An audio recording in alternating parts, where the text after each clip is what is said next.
Ya, tuna kazi ya ziada, tuna kazi ngumu, tuna kazi ya machozi, jasho na damu.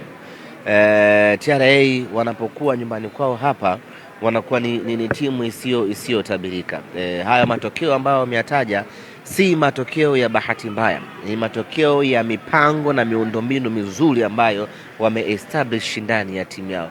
Ndio maana unaona wanaweza kupata ushindi wa mabao mawili dhidi ya timu ngumu ya Singida, wanaweza kupata sare tena siku hiyo wao ndo walazimishwa kupata sare lakini walikuwa kwenye ubora mkubwa wa kupata ushindi. Kwa hiyo wangeweza, yes, kwa sababu wao ndo walikuwa head of mpinzani wao. Kwa hiyo si wapinzani wa kubabia, ni wapinzani wagumu, na mechi yetu ya kesho ni mechi ngumu kweli kweli. Luemba amekosekana mechi 3 katika ligi kuu. Amekosa mechi dhidi ya TRA, amekosa mechi dhidi ya Coastal Union na amekosa mechi dhidi ya Azam FC. Amekosa mechi hizo kwa sababu alikuwa na majeraha, aliumia kwenye mechi dhidi ya Singida. Katika mechi dhidi ya Singida, kwa sababu ya nyasi bandia, mechi hile ilitupelekea kupata majeraha kwa wachezaji wawili, kwa maana ya Ino Luemba pamoja na Baraka Mongosi, ambao wote sasa wamesharejea uwanjani, na wengine waliumia kwa sababu ya nyasi bandia sio rafiki sana kwenye kuchezea mechi. Kwa hiyo wachezaji wengi wakitoka pale lazima wanaondoka na majeraha.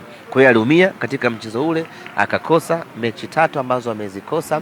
Mechi na Azam FC akawa ameshakwiva tayari kurejea katika uwanja, lakini kutokana na mwenendo wa mechi ile mwalimu alichagua kutomwingiza.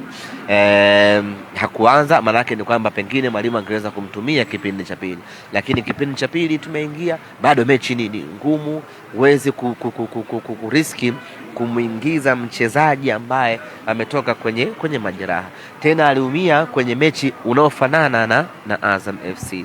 Kwa hiyo mwalimu akastick na mpango wake, akafanya sabu moja tu katika ule mchezo, tukaondoka na sare bila, lakini Luemba amekaa vizuri na amerejea rasmi kiwanjani. Ikimpendeza mwalimu Steven Becker kesho anaweza kumpa nafasi na kuendelea kuitumikia timu. Mpanzu hakuwa majeraha, Mpanzu alikuwa anaumwa. Majeraha ni kuumia. Mpanzu alikuwa anaumwa maradhi ama magonjwa ya kawaida ambayo binadamu anaumwa, na akapatiwa matibabu kwa maana ya kusimamiwa na jopo letu la madaktari, wakimchukua nyumbani kwake, wakimpeleka hospitali na kumrudisha nyumbani kwake kupumzika.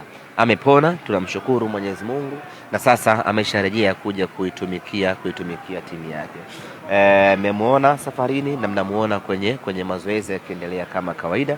Ni jukumu la mwalimu Steven Becker kuona kama tayari ameshakwiva kiasi cha kutumika katika mchezo wa kesho, lakini hatuwezi kwa namna yoyote ile kudiskasi mkataba wa Mpanzu ambao unaanza kuhesabika mwezi wa 9 mwaka huu, tukaanza kuhesabia hivi sasa, kwa sababu yeye mwenyewe huo mkataba amesaini tu, lakini kuutumikia bado hajaanza kuutumikia.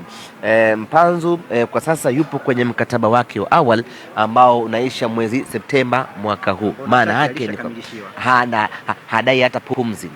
Kwa hiyo anaendelea kuutumikia mkataba wake huu ambao uko sasa, ambao hauna madai yoyote, kila kitu kinakwenda sawa, na utakapofika mkataba wake huo mpya ndipo mazungumzo ya kuzungumzia mkataba huo yataanza kuzungumzika. Lakini kwa sasa Mpanzu yupo kwenye mkataba wake, anautumikia mkataba wake ipasavyo, na anafurahishwa na anaridhishwa na treatment ambayo anaipata ndani ya Simba Sports Club, na ndio maana akachagua kuongeza mkataba mwingine tena wakiendelea kusalia ndani ya Simba Sports Club.